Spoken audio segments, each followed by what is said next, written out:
As it is a conference about museum, I will speak very briefly about Museum Theresienstadt in Israel. It was founded 50 years ago by the survivors of the ghetto, and it is dedicated only to Ghetto Theresienstadt, 160,000 Jews who were deported to Theresienstadt, mainly from Central Europe, from Czechs, Germany and Austria, and other land.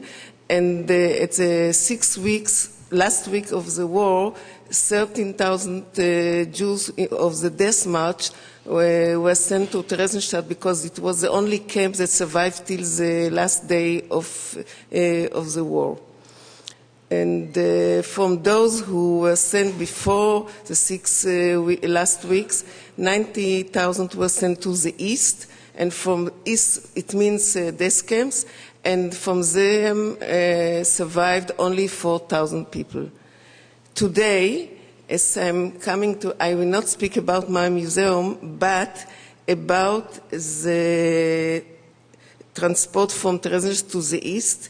And as I come to Riga, the Riga ghetto is a case study because there were 3 transports from Theresienstadt to Riga, and I will speak about them.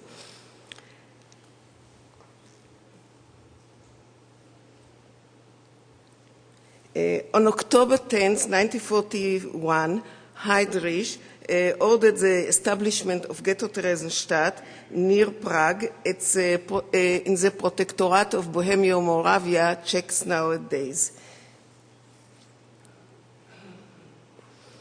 The ghetto opened on November 24, 1941, allegedly was to be a Jewish town for the Protectorate Jews, but in fact was a concentration and a transit camp on the way to the east, and who operated till the 8th of May 1945.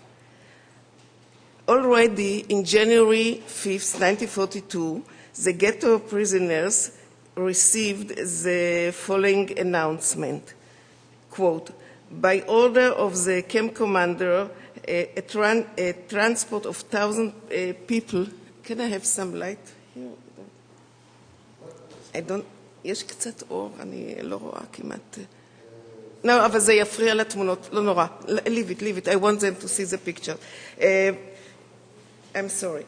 By the order of the camp commander, but no, it's too much. Less, it's too much.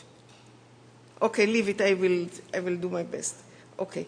By the order of the camp commander, a transport of 1,000 people will leave Theresienstadt on January 9th, 1942 for Riga.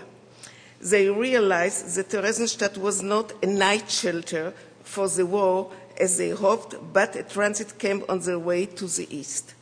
In my lecture, I will examine the unique and the common denominators of the Protectorate deportees' human experience under the extreme conditions of the Riga ghetto and the work camps based on survivor testimony. Deportation to Riga. The first transport went on January 9, 1942, and 3 days later reached Riga Skaritova station.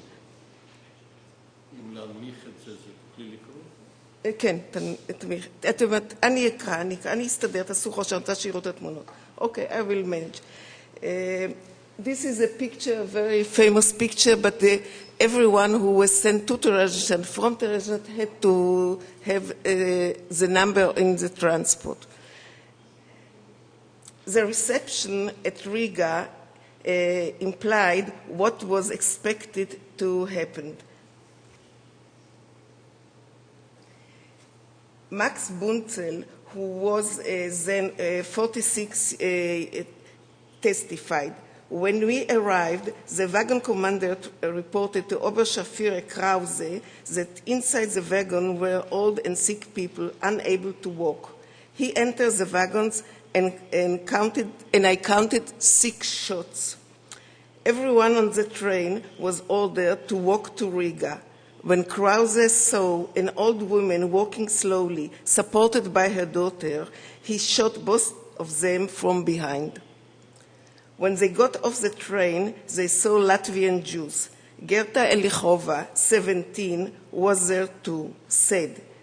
They wore a Star of David on their fronts and on their backs. I didn't get to talk to them. They rushed us and didn't even let us take our backpacks or our suitcases. They were marched to the ghetto, fenced by wire. Riot broke out. People started fighting and seized any residence they could, apartment of local Jews who seemed to have left in a hurry. They found stones there wrapped with paper on which it was written, "All of you will be killed like our families. We are the last survivors."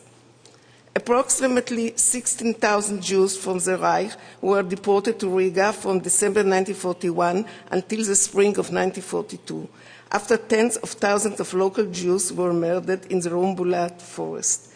They were deported from Germany, Austria, and Ghetto Theresienstadt, and lived there in what was known as the Reich Jewish Ghetto, close to the small local Jewish ghetto, approximately 4,500 people. The relations between the Jews in the two ghettos were complicated. People met in working groups. Despite their differences, there is some evidence of cooperation and mutual assistance, a proof that they maintain solidarity under impossible conditions, as the saying, all of Israel responsible for one another. The living conditions at the Riga ghetto. The housing situation at the ghetto was very problematic. Many houses didn't have electricity, gas, or central heating.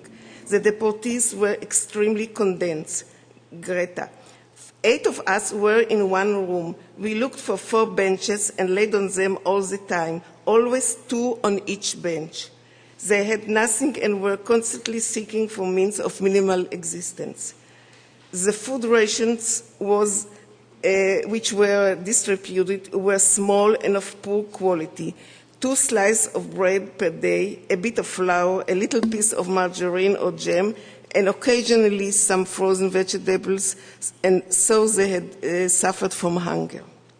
In order to get something to eat, one had to find a job which provides some food supplement, or to take a chance and exchange an object or a garment with the locals. Those caught by the guards of the ghetto smuggling food were arrested and beaten. The men were generally hanged, while the women were taken to the cemetery and shot there. Forced labor in the ghetto.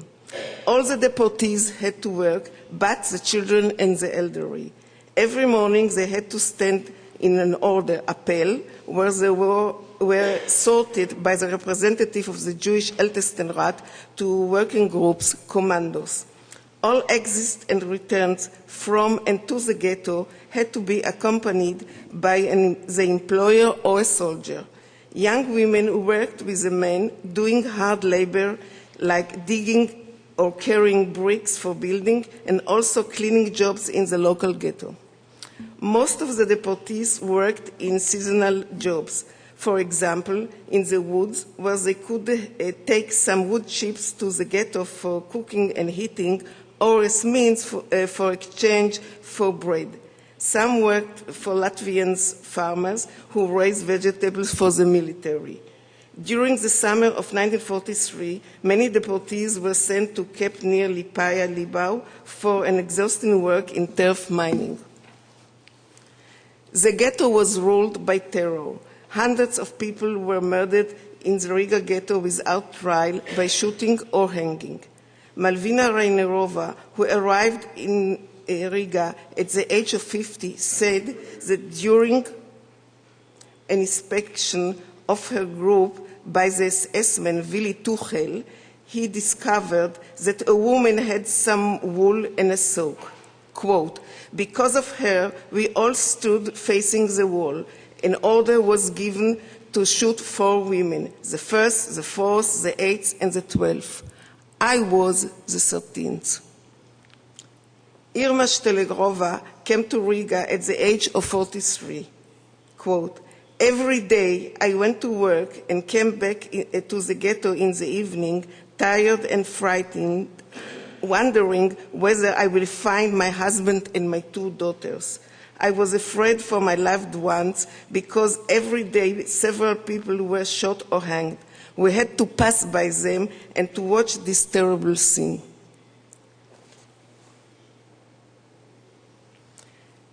The deportees had contact mainly with the Latvian police who guarded the ghetto gate, while armed German soldiers accompanied them to work and took part in action actions. The SS selections. The first was in January 1942, after their arrival to Riga, and was intended to select employees and to deceive the rest. They were summoned for order appel. Those who were found fit for work were sent to the right and returned to the ghetto. The others were loaded on trucks, supposedly driving to another camp, but in fact for extermination. At the selection on summer 1943, everybody realized that it will be difficult to survive. In this time, entire families were taken, a lot of people to death by shootings. The gradual liquidation of the Riga ghetto began in June 1943. Most people were removed to Kaiserwald concentration camp near Riga and its satellite camps like Stretzenhof.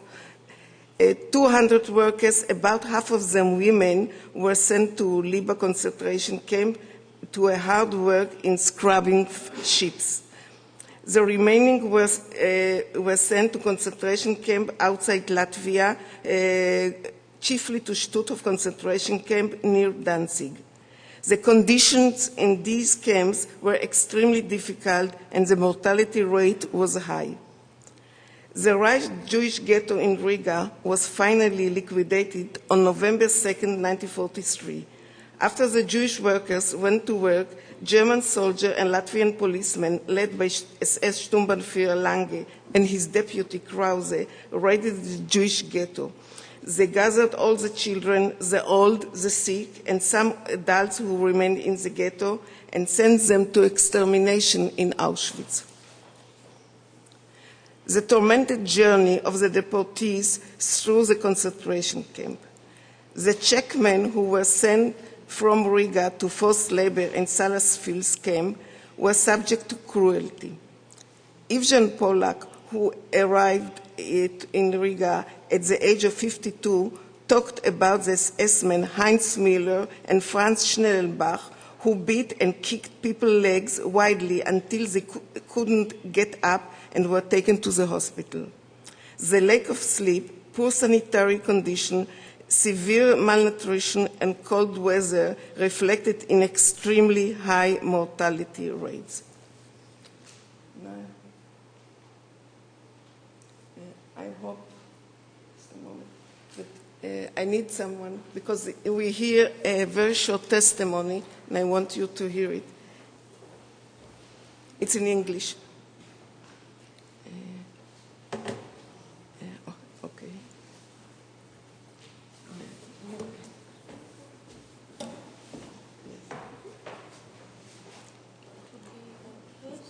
Yes, here. No, just a moment. No. Oh my God. I'm sorry. This is why I wanted to try it before. I'm sorry. No.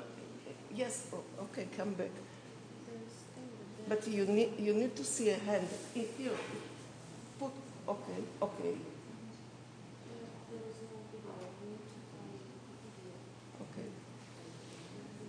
I'm sorry.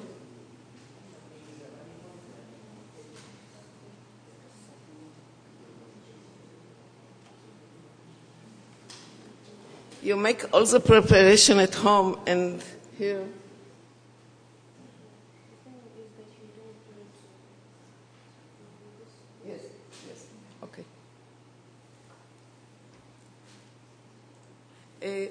Put off the light because I want them to see for a moment. Where is the voice? No, where is the voice?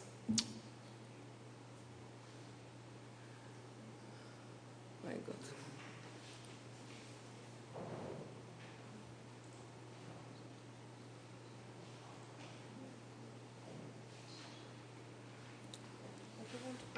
I have another some key maybe.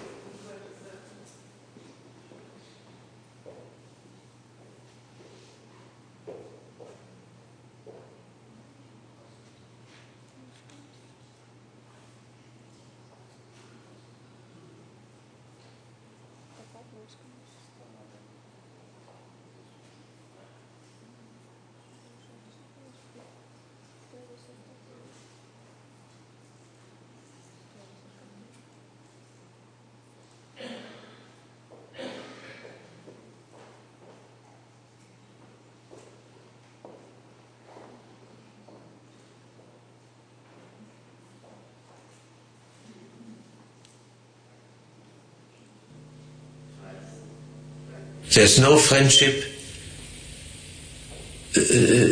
like friendship under normal circumstances. You're in such a state of health and of mind, you don't care about anybody else. You only care for yourself, your own survival. Now the second.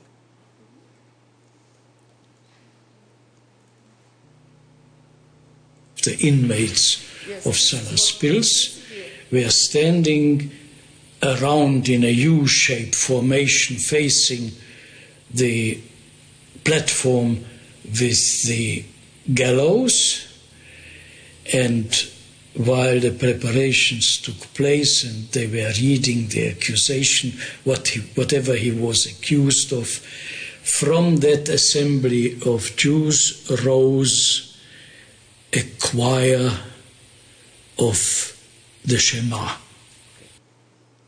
The next one. Okay, please sit here, then it will be easier. Okay, I'm sorry for the interruption, but the testimony is very important for me. No, now go back to the presentation.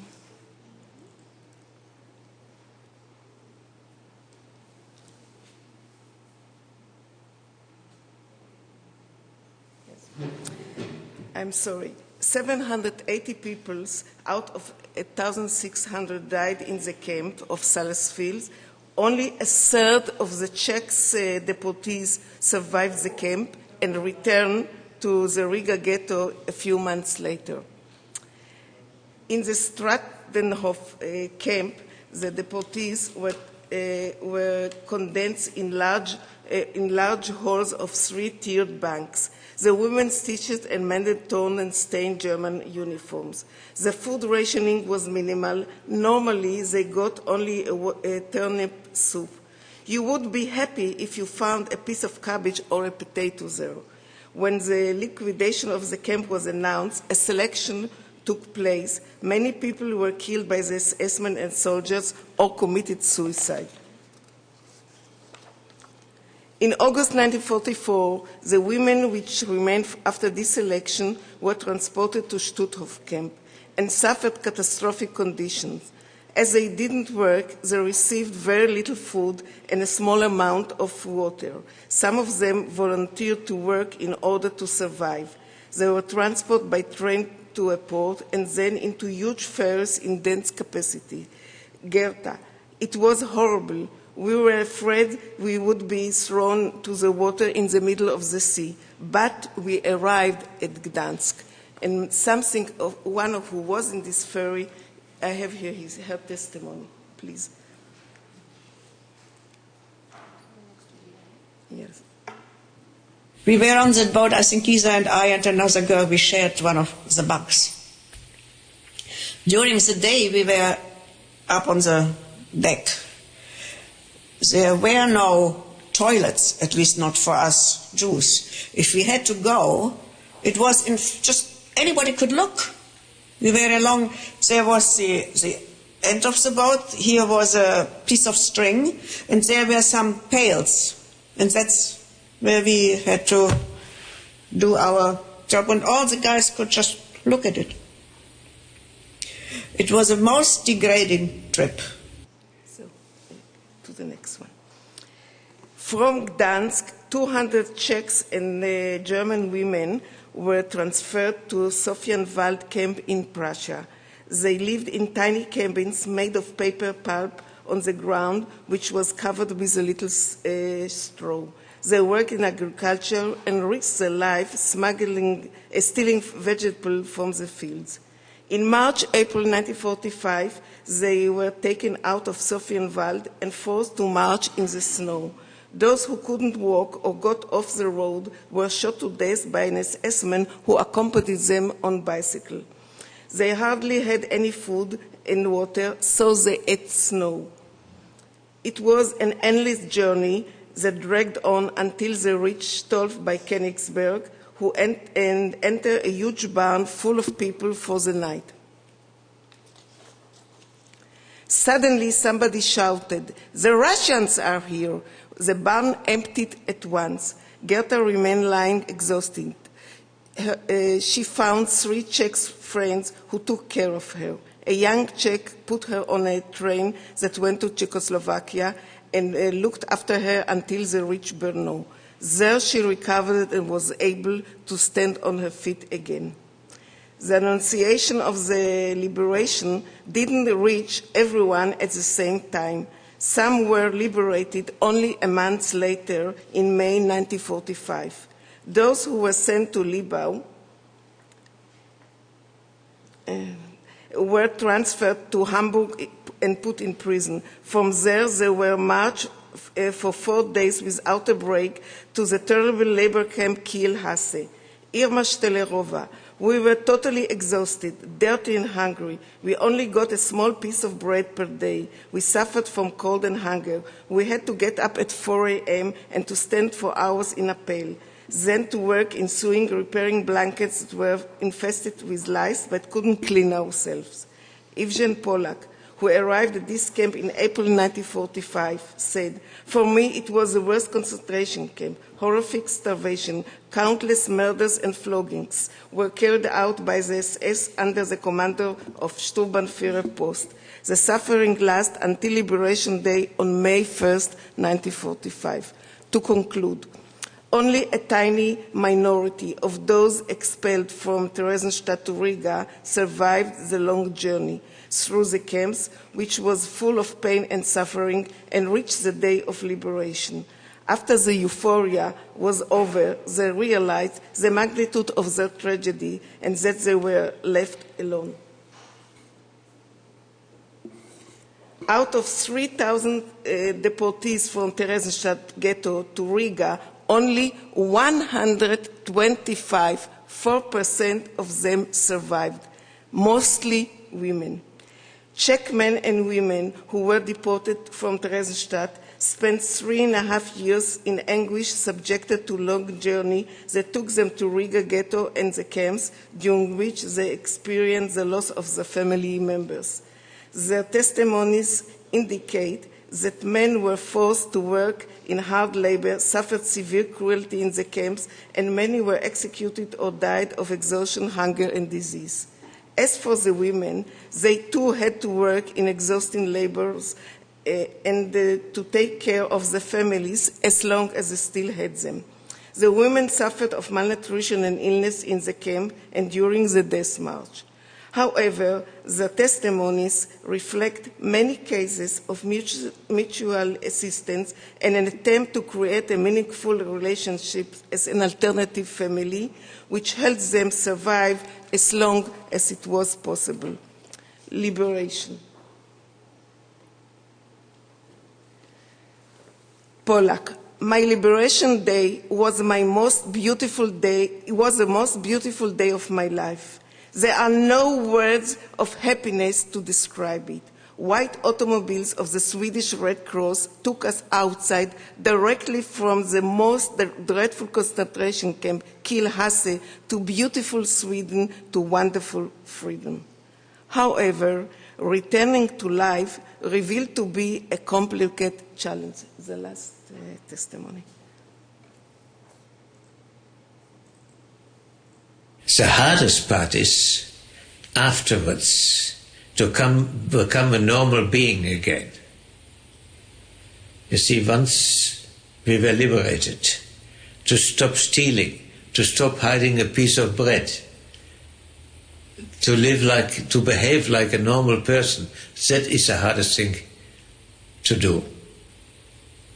To survive, otherwise we wouldn't be here. We did. But to become a decent, normal human being again, that is very hard. And that was the hardest part. Come back to the presentation. The last. Thank you. I'm sorry for